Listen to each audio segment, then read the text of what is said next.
Director Velshara stood in the observation deck of Summit Station Harmony, watching the stars beyond the reinforced viewports. Her three-fingered hands clasped behind her back as she reviewed the preparations one final time. Everything had to be perfect. This was the first Deathworld Resilience Summit in galactic history, and the Concordance was watching. The station floated in neutral space, far from any star system. It was a masterpiece of comfort and safety, built specifically for this event. Climate controls maintained a pleasant 22 degrees. Gravity generators provided a steady, comfortable pull. Medical facilities lined an entire deck, staffed with trauma specialists and counselors. The Concordance had spared no expense. Velshara checked her datapad again. 7 Deathworld species had confirmed attendance. 7 civilizations that had somehow survived on planets rated Class 8 or higher on the danger scale. Worlds where simply existing required constant vigilance. Worlds that killed without mercy or warning. She felt a deep sympathy for these species. What terrible luck to evolve on planets so hostile. The summit would give them respite, a chance to share their burdens, and access to Concordance resources that might ease their suffering. Her assistant, a young Frel named Tomas, approached with nervous energy. His fur rippled with anxiety. Director, the first shuttle is approaching. The Kravik delegation from Scorch. Excellent. Prepare the greeting chamber. Ensure the temperature is comfortable for them. End quote. Comforting chamber. End quote. The Kravik arrived first, as expected. They were large, reptilian beings with thick scales and slow movements. Their homeworld Scorch was rated Class 8.2, a brutal place of extreme heat and acidic precipitation. The Kravik delegates moved carefully through the station, their eyes wide with wonder at the comfortable environment. It is so cool here. Their leader, Kasix, said with clear relief. We can finally rest. Velshara smiled warmly. This was exactly what she had hoped for. The summit would be a haven for these suffering people. Over the next few hours, more delegations arrived. The Chitters came from Hive, a Class 8.5 world dominated by massive predators. They were insectoid, quick-moving, and spoke in rapid clicks. The Borvan arrived from their water world, rated Class 8.7 for its crushing pressures and violent storms. Each species showed the same pattern. Visible relief at reaching safety, gratitude for the comfortable conditions, and a weariness that came from living in constant danger. Then the humans arrived. Velshara stood at the docking bay to greet them personally. Earth was rated Class 9.8, the second highest danger rating ever recorded for an inhabited world. She expected the humans to be the most traumatized, the most grateful for rescue from their nightmare planet. The airlock opened, 5 humans emerged, and Velshara felt her prepared speech die in her throat. They were smiling. The leader, a human male with dark hair and kind eyes, approached with an easy stride. He wore simple clothing that looked almost casual. No protective gear, no visible weapons, no signs of the hardened survivor she expected. Director Velshara? He extended his hand in the human greeting gesture. I'm Ambassador Park Min-jun. It's wonderful to meet you. Thank you so much for inviting us. Velshara recovered quickly and returned the gesture, though the human's grip was surprisingly strong. Ambassador Park, welcome to Summit Station Harmony. I hope your journey was comfortable. Very comfortable, thank you. Park looked around the docking bay with genuine interest. This is an impressive station. The artificial gravity is excellent. Very smooth. One of the other humans, a woman with bright eyes, leaned close to Park. Kim Soo-jin, our cultural specialist. Park introduced her. She waved cheerfully at Velshara. The director tried to process what she was seeing. These humans acted like tourists, not survivors. Please, let me show you to your quarters. I'm sure you'll appreciate the safety and comfort after your difficult homeworld. Park tilted his head slightly. Difficult? Oh, you mean Earth? Well, It keeps us on our toes, certainly. But we love it there. They loved it. They loved their Class 9.8 Deathworld. Velshara led them through the station, pointing out the medical facilities and counseling centers. The humans thanked her politely, but showed no special interest. When she mentioned the climate controls, Kim Soo-jin actually laughed. This temperature is perfect. Very nice. Back home, we experience everything from -40 to +50 degrees, depending on location and season. Velshara stopped walking. -40? That should be lethal. We wear jackets, Kim said simply, as if that explained everything. In the main conference hall, the other Deathworld delegations were already gathering. Velshara watched as the humans entered, and immediately began introducing themselves to the other species. There was no hesitation, no fear. Park shook hands with Cassix, complimenting the Kravix scales. Kim was already chatting with the Chitters, somehow communicating despite the language barrier through gestures and laughter. The Borvan delegate, Whisper of Tides, floated in her water-filled mobility suit and observed the humans with her large eyes. She spoke through her translator device. These are the humans from Earth? The Class 9.8? World. Yes, Velshara confirmed. They seem very happy. I noticed that too.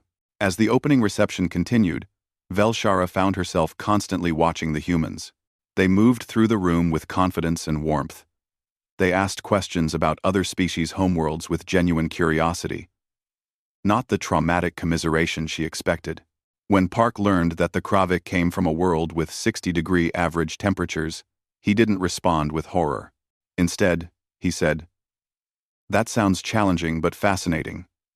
We have desert regions that reach similar temperatures. Beautiful places."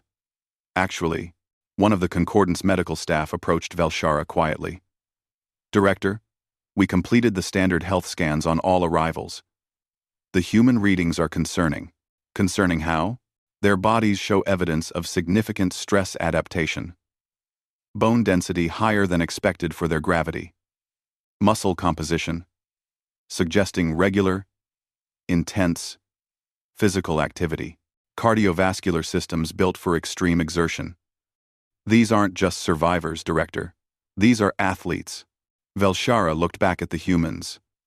Park was now laughing at something Cassix said, his whole body language open and relaxed. Kim was showing the Chitters pictures on her personal device, and both species seemed delighted. "Run more detailed scans," Velshara ordered. "I need to understand what we're dealing with." The reception wound down as station night cycle began. Delegates returned to their quarters, expressing gratitude for the comfortable accommodations. The humans thanked Velshara warmly, with Park adding, "The beds look very comfortable. Much softer than camping, certainly." "Camping?" Velshara asked. "Oh yes.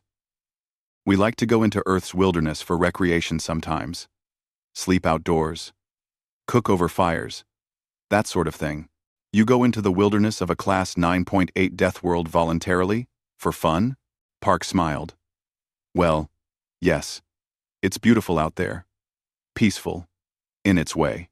After the humans left, Velshara returned to her office and pulled up Earth's classification file. She read it carefully. Really read it this time. Not just skimming the danger rating. Earth had hundreds of apex predators. Extreme temperature variations. Frequent natural disasters, including earthquakes, volcanic eruptions, hurricanes, and tsunamis. Thousands of venomous species. Microscopic organisms that caused deadly plagues. 70% of the surface covered in water deep enough to crush most species. And humans called it beautiful. They went camping there. They loved it. Velshara made a note in her log. Human psychology requires further study. Initial observations suggest significant deviation from expected Deathworld survivor behavior. She had a feeling this summit was going to be very different from what she had planned. The summit's first full day began with formal presentations. Each Deathworld species would share information about their homeworld, their survival adaptations, and their culture. The conference hall filled with delegates, scientists, and concordance observers. Velshara took her place at the moderator's podium, ready to facilitate what she hoped would be enlightening discussions. The Kravik presented first. Kasich stood before the assembled crowd with visible pride. The large display behind him showed images of Scorch, a world of red rocks and shimmering heat waves. Our world teaches strength, Kasich said. His voice was slow and deep. The average temperature is 60 degrees. The rain burns skin if you are not careful. We evolved thick scales for protection. We learned to move slowly, to conserve energy. Every day on Scorch is a battle. But we endure. We survive. The concordant scientists made notes. Standard. Deathworld survival pattern. Physical adaptation. Conservative behavior. Acceptance of harsh conditions. The chitters went next. Their speaker, a being they called Swiftwings, moved in rapid gestures as she spoke. Hive is a world of giants. Predators the size of buildings, plants that move and hunt. We are small, so we learned speed. We learned to hide. We built our homes underground and emerged only when necessary. Every moment above ground is risk. But we persist. More notes. Another expected pattern. Evasion. Hiding. Minimal exposure to danger. The Borvan delegation showed images of their world's violent oceans. Whisper of Tide's voice came through her translator with a musical quality. Water covers all of our world. The pressure at depth can crush metal. Storms above water can tear apart anything that floats. We evolved to withstand pressure, to sense danger through water currents. We live in the deep places where others cannot reach us. We accept what we cannot change. Velshara noted the common thread. Adaptation. Acceptance. Survival. Through avoidance or defense. This matched all her research on Deathworld psychology. These species learn to coexist with danger by becoming as small a target as possible. Then Park Min-jun took the stage to present Earth. Thank you all for sharing your worlds, he began warmly. Earth is our home, and like your worlds, it has challenges. The display behind him showed an image of Earth from space. A blue and white sphere. We call it the blue planet because of all the water. He clicked to the next image, showing a massive hurricane from above. Our weather systems can be violent. These storms have winds strong enough to destroy buildings. They can cover areas the size of small countries. The audience murmured. That sounded like a Class 8 danger at least. Park continued, his tone still conversational. We also have tornadoes, which are smaller, but more intense rotating columns of air. Then there are typhoons, cyclones, and monsoons depending on the region. He showed images of each. We've built warning systems and shelters, so most people survive them now. Kasich shifted in his seat. You have multiple types of deadly storms? Oh yes, quite a few. We also have blizzards in cold regions, snow and ice storms that can bury entire towns. Park smiled as if this was just an interesting fact. Beautiful, actually, if you're prepared for them. Kim Soo-jin stood to add information. We should mention the seismic activity. Earthquakes happen when the planet's crust shifts. They can level cities. We have thousands per year. Though most are small. Thousands? Whisper of Tide's translator crackled with surprise. Mostly minor ones, Kim assured her. The dangerous ones are less frequent. We've learned to build structures that can flex and move with the shaking. Park brought up new images. We also have volcanic activity. Mountains that explode with molten rock, ash, and toxic gases. There are about 1,500 active volcanoes on Earth. He showed footage of an eruption. Red lava, flowing down mountainsides. Some people live near them because the soil is very fertile for farming. The room had gone very quiet. Velshara checked her notes. Earth's disaster rating alone should have been Class 8. Temperature ranges from -40 to +50 degrees. Park continued. We have deserts, frozen wastelands, tropical forests, and everything in between. Humans live in all of these environments. We adapt our clothing and shelters to match the conditions. Swift wings clicked rapidly. The translator interpreted, "You spread across your entire planet? Despite the dangers?" "Well, yes. Humans are curious. We like exploring." Park seemed genuinely confused by the question, as if spreading across a death world was the most natural thing possible. Kim took over the presentation. "We should discuss the biological threats. Earth has a wide variety of dangerous life forms. In the oceans, we have great white sharks, saltwater crocodiles, box jellyfish, and blue-ringed octopi. On land, there are bears, lions, tigers, venomous snakes, poisonous spiders, and stinging insects." She showed images of each. The concordance observers watched in growing horror as the parade of apex predators, venomous creatures, and dangerous animals filled the screen. "Many of these we've learned to coexist with," Kim added. "Pets?" Velshera couldn't help interrupting. "You domesticate apex predators?" "Not the apex ones, no. But dogs are descended from wolves, which were predators. Cats are small-scale hunters. Some people keep snakes, spiders, even crocodiles as pets, if they have the proper permits and training." Park added, "We also have microscopic threats. Bacteria and viruses that cause diseases. Throughout our history, plagues have killed millions. But we developed medicine, vaccines, and treatments. We fight back on a cellular level." The human presentation continued for another 20 minutes. They discussed poisonous plants that humans learned to process for food, parasites that lived inside human bodies until medicine eliminated them, the fact that 70% of Earth's oceans remained largely unexplored because the pressure and darkness made them so dangerous. But humans kept building better submarines to go deeper anyway. When Park finally concluded with, "So, that's Earth. It's a challenging place, but it made us who we are, and we love it." The conference hall erupted in shocked murmurs. Kasich spoke first during the question period. "You said your planet is 70% water. Water that can crush your bodies at depth. Why do you explore it?" Park thought about this. "Because it's there. Because we want to know what's down there. Because every time we told ourselves something was impossible, we eventually found a way to do it anyway."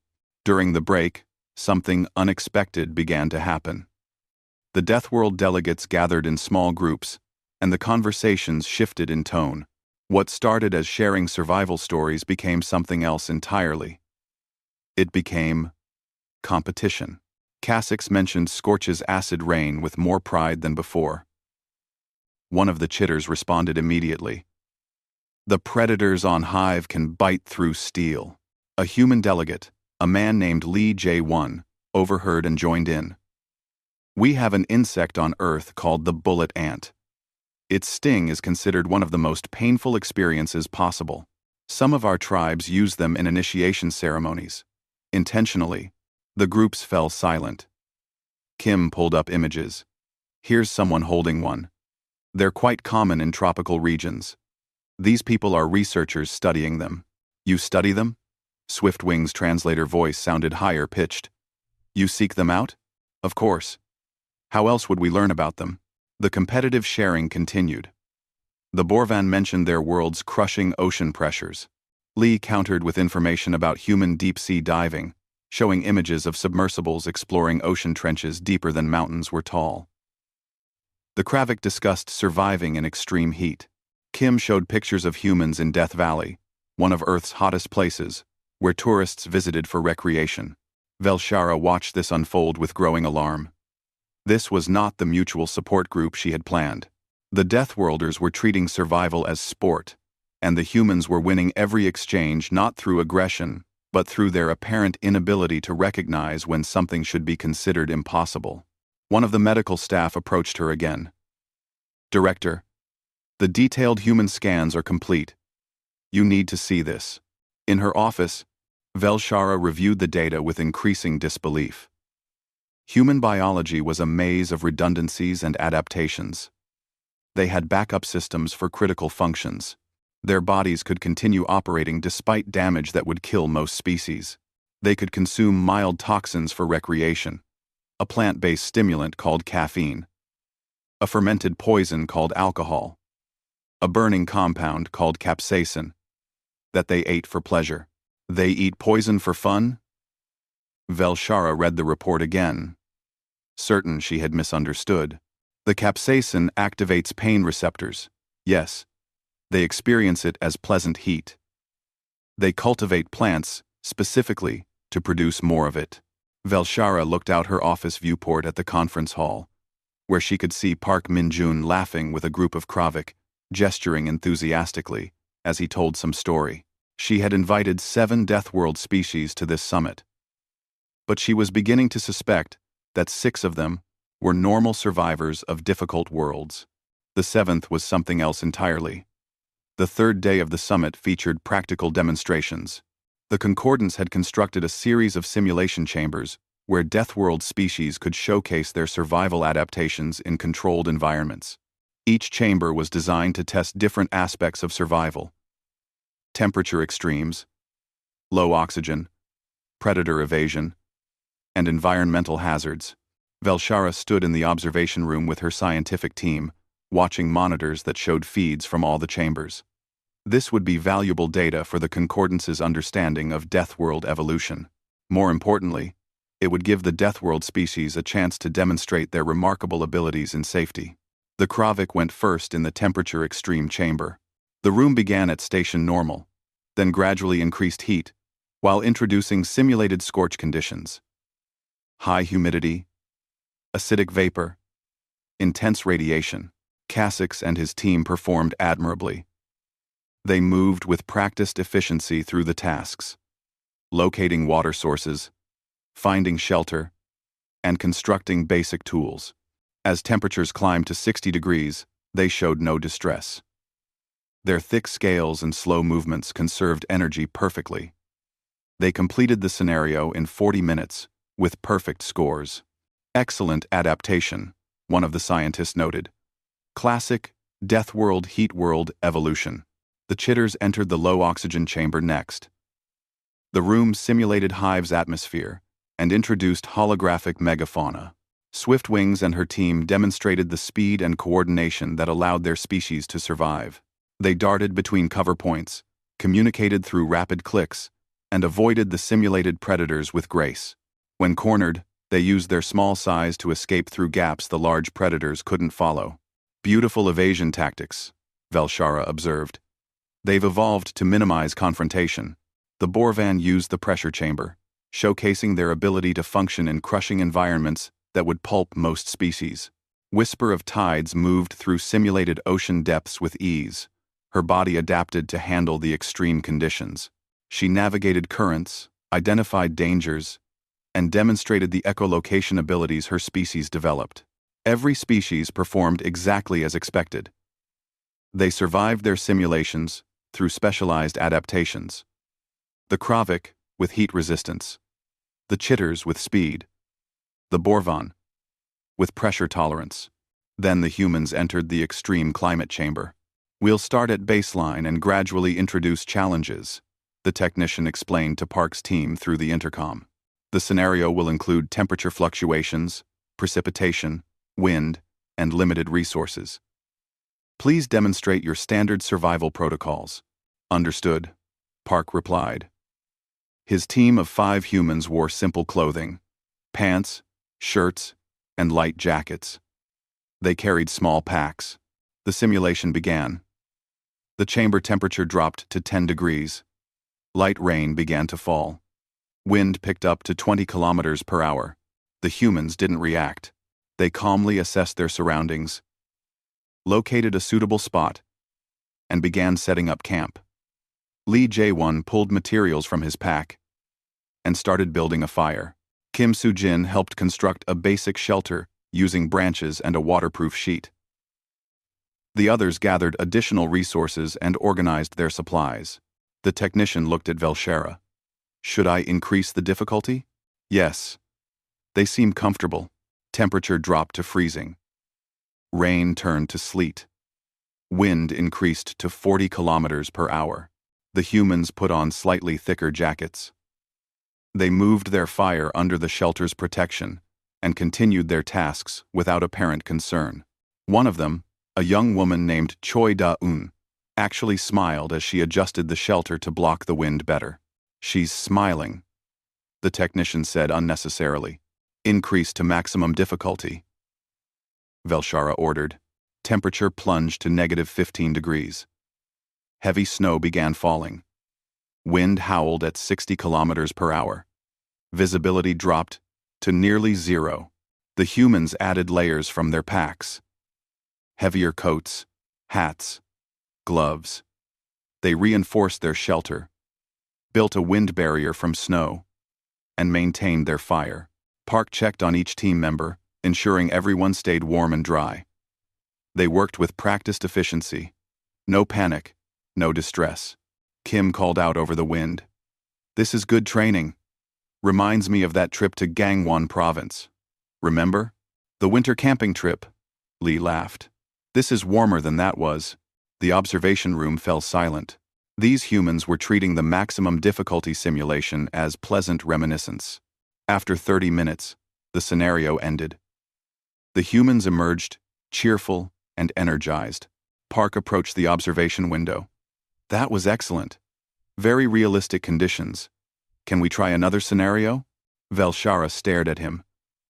"That was supposed to be lethal. The other species barely survived 20 degrees. You just smiled through -15. And, oh," Park considered this. "I suppose Earth has given us a fairly wide temperature tolerance. We have people who live in regions that regularly reach those temperatures. You adapt to what you grow up with."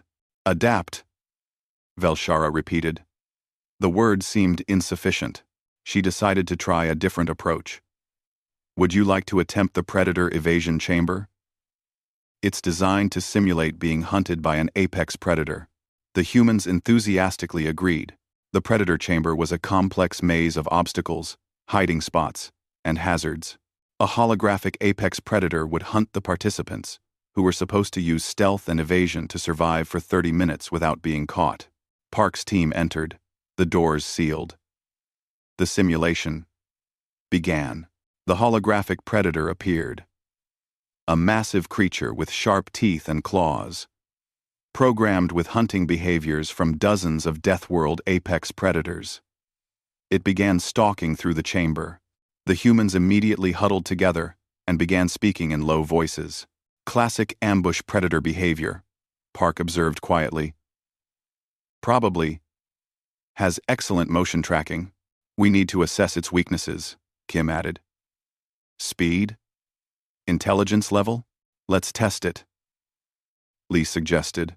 What happened next made every observer lean closer to their monitors. Instead of hiding, the humans were hunting the predator. They split into two groups.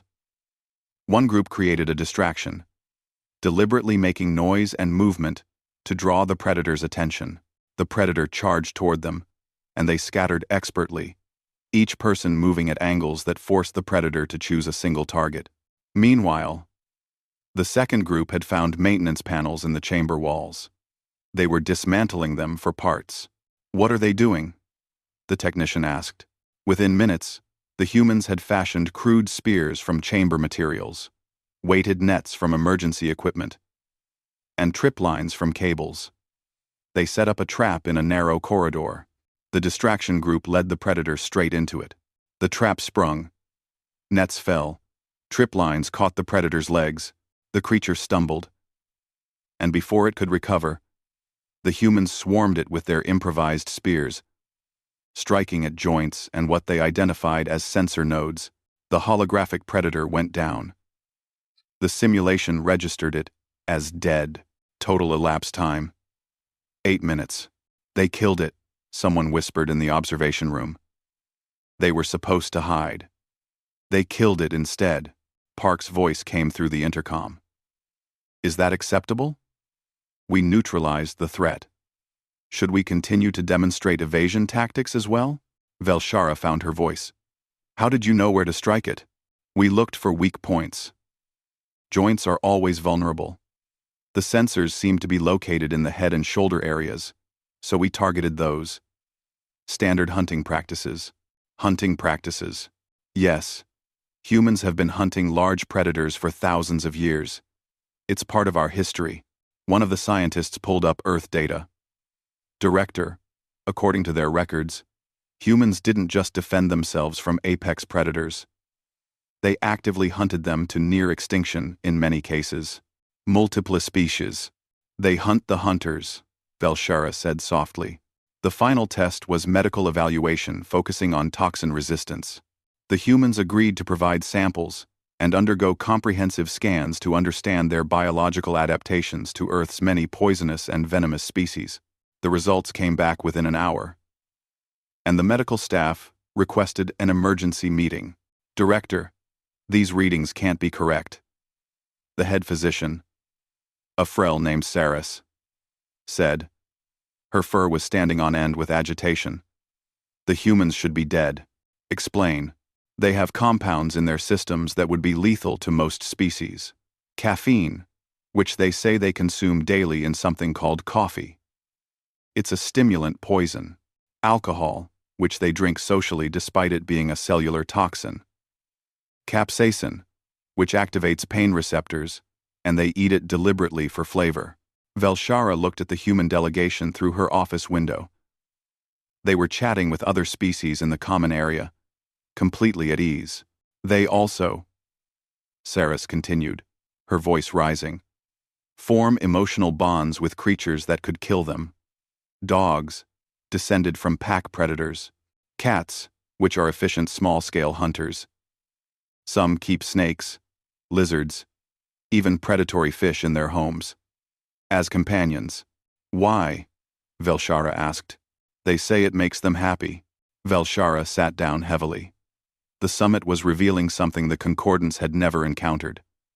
A species that didn't just survive their death world. They thrived on it. They loved it. They actively sought out its dangers and called it recreation. What else did the scans show? Saris pulled up a holographic display of human anatomy. Redundant systems everywhere.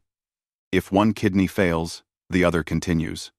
They can lose significant blood volume and survive. Their bones heal from fractures. They have an immune system that wages constant war against microscopic invaders. Learning and adapting. Director, humans are built for damage and recovery. Because Earth forced them to be. Velshara realized. No, Saris corrected quietly. Because humans refuse to accept limitations. Every challenge, they met with innovation or adaptation. They didn't just survive Earth. They conquered it. Through the window, Velshara watched Park Min-jun laugh at something Kasich said. The human's body language showed no fear, no trauma, no wariness, just genuine warmth and curiosity. What had the Concordance invited to this summit? The fourth day began like the others. Delegates gathered for breakfast in the common area. Presentations were scheduled for the afternoon. Everything followed the careful schedule Velshara had prepared months ago. Then, at 0847 station time, the alarms began. Velshara was reviewing notes in her office when the first alert flashed across her screen. Solar flare detected. Unusual intensity. She frowned but wasn't immediately worried. The station's shields were designed for such events. The second alert came 30 seconds later. Shield array experiencing unexpected resonance. Power fluctuation detected. The third alert made her stand up. Multiple system failures. Shield integrity compromised. She rushed to the command center, where her staff were already working frantically at their stations. Tomas looked up with wide, frightened eyes. Director, the solar flare hit our shields at a frequency we didn't predict. It caused a cascade failure. We have major problems. The main display showed a schematic of the station. Red indicators, lit up, across multiple sections. Report, Velshara ordered, forcing calm into her voice. Section C, temperature regulation is offline. Heat is rising rapidly, already at 35 degrees, and climbing. Section F has a coolant leak. Toxic gas is spreading through 3 corridors. The central hub's gravity generators are unstable. We're getting fluctuations from 0 to 1.5 standard gravity. Evacuation protocols? Communication systems are partially down. We can't reach everyone. Emergency bulkheads sealed automatically, but some people are trapped in affected areas. Velshara felt ice in her stomach. The luxury station she had been so proud of was built for comfort and science, not crisis. They had minimal emergency systems because nothing was supposed to go wrong. Get rescue teams together. We need to reach the trapped people before the conditions become lethal. But her staff looked at her with helpless expressions. They were administrators and scientists, not rescue workers. They had no training for this. In the common area, chaos had erupted. The alarms and sudden system failures had sent most delegates into panic. The standard world species had never experienced real danger. They huddled in groups, calling out in confusion and fear. The Deathworld delegates reacted differently. Park Min-jun stood in the center of the room, his voice cutting through the noise. Everyone, please calm down. Stay where you are for now. Let us assess the situation. The other humans had already spread out, checking exits and systems. Kim Soo-jin was at a wall panel, trying to access station schematics. Lee Jae-won had found an emergency supply locker and was taking inventory. Kasich approached Park. What is happening? System failure. Likely cascade effect from the solar flare. Park's voice was calm, analytical. We need to help coordinate rescue efforts for anyone trapped. Well, Swift wings clicked rapidly. Our species offers assistance. What is needed? That's exactly what we need to figure out. Park looked at the gathered Deathworld delegates. We're the people best suited to handle crisis situations. Our worlds taught us how to respond when everything goes wrong. A station security officer burst into the common area, looking panicked. Is anyone here trained for emergency response? We have people trapped in Section C. Temperature is at 42 degrees now. We can't reach them. Section C is the heat problem? Kasich stepped forward. My people can withstand that temperature easily. We will go. I'll organize a team, Park said immediately. We need someone familiar with station layout. More information came in rapidly. The situation was worse than initially thought. The toxic gas leak in Section F was spreading. 23 people were trapped in the variable gravity of the central hub. Communication failures meant they couldn't coordinate centrally. Park turned to the assembled Deathworld delegates and began assigning tasks with quick efficiency. His earlier friendliness had transformed into focused leadership, but his voice remained calm, reassuring. Kasich, take your Kravik to Section C. You can handle the heat better than anyone. Focus on getting people out. Kim, go with them. You know first aid. Understood. Swift wings, your people are small and fast. The coolant leak is in tight service corridors. Can you navigate there and assess the damage? The chitter clicked affirmatively. We will scout and report. Whisper of tides. We need someone coordinating information. Can your people manage communication relay? You're good with complex systems. Question. Number 4. Quote. Yes, we will establish information hub. Park looked at Lee and the other humans. We take the central hub. Variable gravity is going to be messy, but humans have experience with 0G. We'll get the trapped people out. One of the concordance officials, a Threen administrator, spoke up nervously. Shouldn't we wait for professional rescue teams?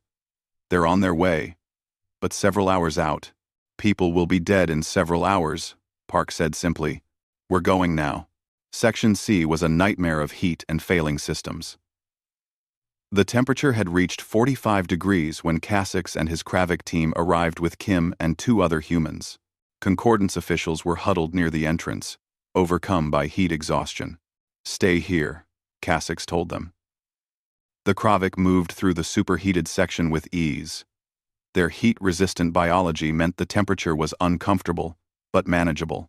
The humans, wrapped in emergency cooling vests from the supply lockers, pushed forward beside them. They found 8 people trapped behind a jammed blast door. The door's electronic locks had failed in the overload, and the manual override was on the wrong side. "Can you open it?" Kim asked, examining the door mechanism. Kasich studied the heavy door. "It will be difficult. Very heavy. Let's try together." Kim positioned herself at the door's edge with 2 other humans. "On 3? We pull." What happened next surprised even Kasich. The humans, much smaller than the Kravik, pulled with shocking strength. Their muscles strained, and sweat poured down their faces in the heat. But they didn't stop. Combined with the Kravik's power, the door groaned and began to move. The blast door opened far enough for people to squeeze through. The trapped Concordant staff stumbled out, crying with relief. "Everyone out!" Park's voice came through the emergency communicator Kim carried. Temperature in that section just hit 50 degrees. "Get to the safe zone now." Chefter. They evacuated quickly, the Kravik carrying the weakest victims. Kim checked each person for heat injury as they emerged into cooler corridors. In the service tunnels of Section F, Swift Wings and her chitter team navigated the maze of pipes and conduits. The toxic coolant gas would have killed larger species, but the chitter's small size meant they needed less oxygen, and they moved fast enough to limit exposure. They found the leak. A ruptured pipe joint, spraying chemicals into the ventilation system. Swift Wings studied it carefully, then clicked instructions to her team. They couldn't repair it alone, but they could reroute the flow using emergency valves. The chitters scattered through the tunnels. Within minutes, they had located and closed 3 key valves, redirecting the leaking coolant away from populated areas into emergency containment. "Leak contained," Swift Wings reported. "Ventilation will clear gas in 20 minutes. The central hub was chaos. Gravity fluctuated wildly. Normal one moment, 0 G the next. Then suddenly, 1.5 times normal. People floated helplessly, or were slammed to the floor unpredictably. Lee Jae-won and his human team entered the hub using emergency magnetic boots. They moved carefully, timing their movements to the gravity fluctuations. "Okay, this is just like the worst amusement park ride ever," Lee muttered. They found Concordant staff clinging to railings, terrified. Some had been injured when the gravity suddenly increased, and they fell. Lee's team moved from person to person, securing them with safety lines and guiding them to the exits. One woman, a frail scientist, was trapped on a high platform when the gravity cut out. She floated upward, panicking. Lee pushed off a wall, timing his jump perfectly. He caught her in 0 G, then used his boots to anchor them both when gravity returned. "I've got you," he said calmly. "We're going to get down together. Just hold on." The rescue took 2 hours. The humans moved through the unstable gravity with a combination of careful timing and sheer stubborn determination. When someone was too injured to move, they carried them. When equipment was needed, they improvised from whatever materials they found. Choi Da-eun discovered that several people were trapped in a sealed observation bubble. The door controls were dead. She couldn't open it from outside, and they couldn't open it from inside. "Stand back from the door," she shouted to those inside. Then she looked around, grabbed a heavy piece of equipment, and began using it as a battering ram. It took 30 attempts. Her arms shook with effort. Sweat soaked her clothes. But she kept going, slamming the makeshift ram into the door mechanism until something finally broke and the door slid open. The rescued people looked at her in awe. She just smiled. "Come on. Let's get you somewhere safe." Throughout the station, similar scenes played out. Deathworld delegates, working together, coordinating through the Borvan's communication hub, each using their natural abilities to handle the crisis. But the humans were everywhere, doing everything. They went into the toxic areas, the high heat areas, the unstable gravity areas. They lifted heavy objects, broke through barriers, carried injured people, and kept talking to everyone in calm, reassuring voices. 3 hours after the crisis began, the emergency was contained. All trapped personnel had been evacuated. No fatalities. Injuries were minimal, mostly treated on site. In the command center, Velshara watched the last rescue teams return. Her staff had barely managed to coordinate information. The actual rescue work had been done entirely by the Deathworld delegates. No, she corrected herself. Led by the Deathworld delegates. Led by the humans, who had somehow taken a disaster and transformed it into an organized response.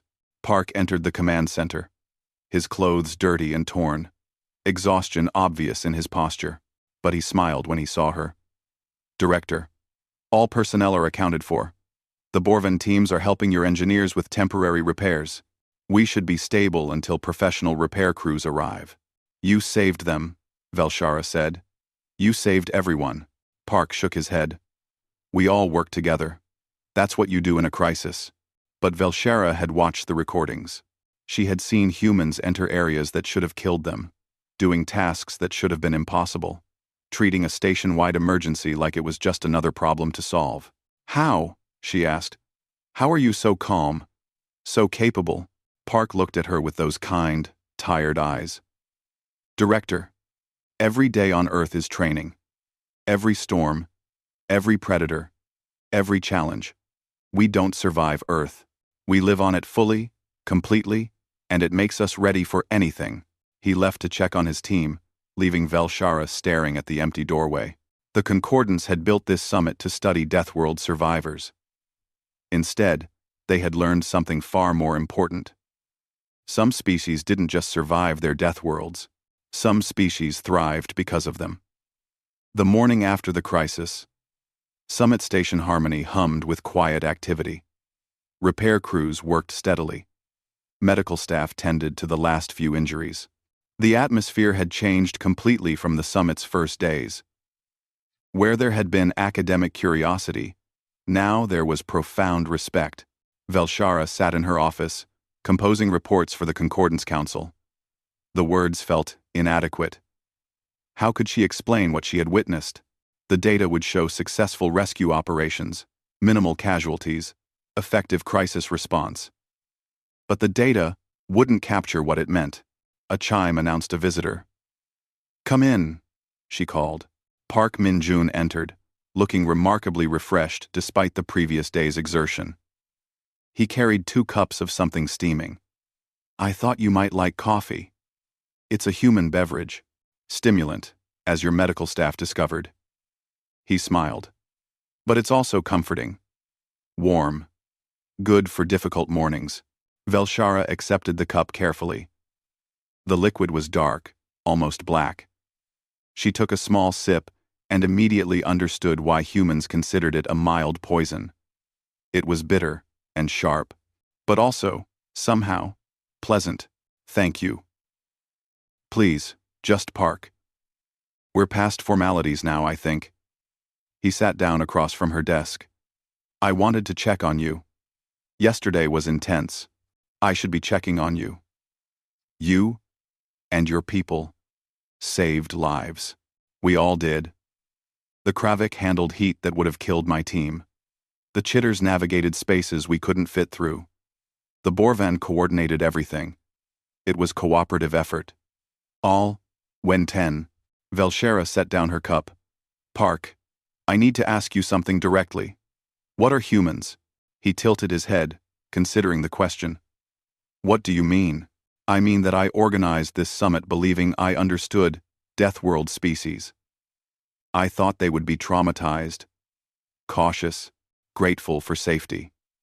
Instead, I met people who treated their dangerous worlds with pride. And then I met humans, who treat your nightmare planet like a beloved home, who face crisis with calm, who seem built for challenges that break others. What are you? Park was quiet for a long moment, looking out the viewport at the stars.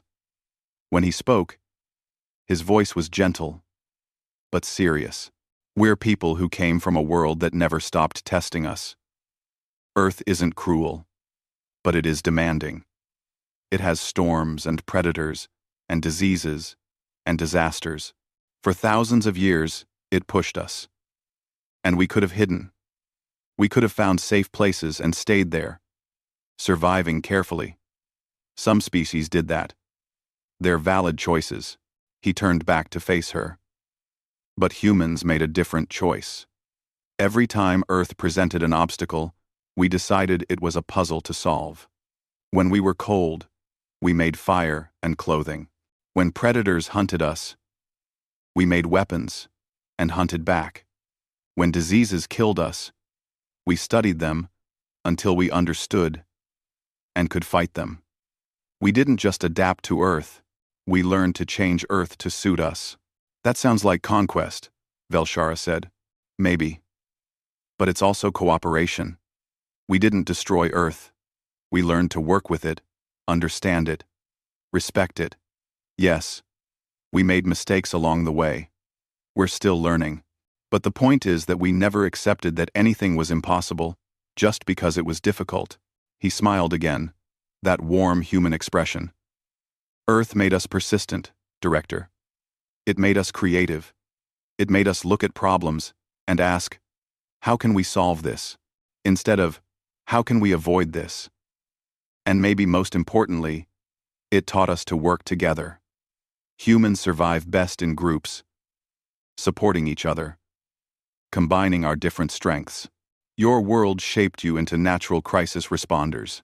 Not just crisis. Everything. Exploration. Innovation. Connection with others. Earth taught us that challenges are opportunities. Danger is just another kind of puzzle. And nothing is truly impossible if you're willing to work hard enough and think creatively enough. Velshara thought about this. The concordance rates worlds by danger level. We see death worlds as tragic accidents, places where life barely holds on. But that's not right, is it? I can't speak for other worlds. But Earth isn't a tragedy. It's a teacher. A demanding one. Yes. But it taught us strength, resilience, adaptability, and hope. Those lessons make us who we are. There was a knock at the door. Tomas entered, looking nervous. Director, the Concordance Council is calling. They want your preliminary report on the crisis and the summit outcomes. Velshara glanced at Park. Would you mind waiting? I think you should hear this. The holographic display activated, showing 3 council members. A Threen, a Frel, and a species Velshara didn't immediately recognize. They looked stern and concerned. Director Velshara, the Threen counselor began. We received the emergency alerts. Explain the situation. Velshara straightened. Yesterday at 0847, we experienced cascade system failures following an unusual solar flare. Multiple station sections became hazardous. Standard evacuation protocols failed due to communication system damage and trapped personnel. Casualties? The Frel counselor asked sharply. None. Injuries were minimal. The counselors looked surprised. How? Your station staff has limited emergency training. Professional rescue teams were hours away. The Deathworld delegates organized rescue operations. They used their natural adaptations and survival experience to reach trapped personnel and secure the station. Velshara paused. Specifically, the human delegation led the coordination effort and participated in all high-risk rescue operations. The humans. The third counselor leaned forward. The Class 9.8 species? Yes. They displayed remarkable capability for crisis response, problem-solving, and leadership under extreme stress. In fact, their performance prompts me to make a formal recommendation, which is, Velshara took a breath. This was the conclusion she had reached during the long night of writing reports and reviewing recordings. The Concordance classification system for inhabited worlds requires revision. Currently, we rate worlds solely by danger level, with the implication that higher-class death worlds produce more traumatized, limited species. This summit has demonstrated that assumption is incorrect. Park remained silent, but she saw interest in his eyes. Deathworld species are not damaged survivors, Velshara continued. They are highly capable specialists. Their difficult environments produced remarkable adaptations, not just physical, but psychological and cultural. They excel at crisis response, innovative problem-solving, and resilience. The Threen counselor made a note. Interesting observation. Are you suggesting we reclassify based on capability rather than danger? Partially. But more specifically, I recommend that Earth receive special designation. Class 9.8 doesn't capture what humans represent. They're not just Deathworld survivors. They're a species shaped by constant challenge into something the Concordance has never encountered before. A people who thrive on difficulty, who see obstacles as opportunities, and who approach the universe with curiosity and determination, rather than fear. The Frel counselor looked at Park. Ambassador Park, you're hearing this. What is your perspective on the director's assessment? Ambassador? Park stood, respectful but comfortable. Counselors, I appreciate Director Velshara's kind words, but I'd suggest something different. Don't create a special category for Earth. Instead, reconsider how you view all Deathworlds. Explain, the third counselor said. Every Deathworld species at this summit showed remarkable capabilities. The Kravik's heat resistance saved lives yesterday. The Chitter's navigation through dangerous spaces was crucial. The Borvan's ability to coordinate complex information prevented chaos. Each species developed exactly what they needed to not just survive, but thrive on their worlds. Park's voice grew warmer, more animated. The Concordance sees Deathworlds as problems, but they're actually incredible laboratories of evolution and adaptation. The species that emerge from difficult worlds aren't lesser. They're specialized, resilient, creative. Instead of pitying Deathworld species, you should recognize that they have capabilities most standard world species never needed to develop. You're suggesting we view Deathworlds as advantages rather than disadvantages, Velshara said slowly. Not exactly. They're different, not better or worse. But yes, difficult environments create different strengths. The Concordance could benefit from recognizing and utilizing those strengths, not just for rescue operations, but for exploration, problem-solving, and all the challenges the galaxy faces. The counselors conferred quietly among themselves. Finally, the Threen spoke. We will take your recommendations under advisement. Director Velshara, continue your summit as planned. We want comprehensive data on all Deathworld species capabilities. Ambassador Park, the Council thanks you for your perspective and your service during the crisis. The hologram faded. Velshara looked at Park. You could have accepted special status. The Council would have granted Earth unique privileges. That wouldn't be right. The other Deathworld species are just as remarkable in their own ways. We all survived our worlds. We all have value. Special treatment would suggest we're better. And we're not. Just different.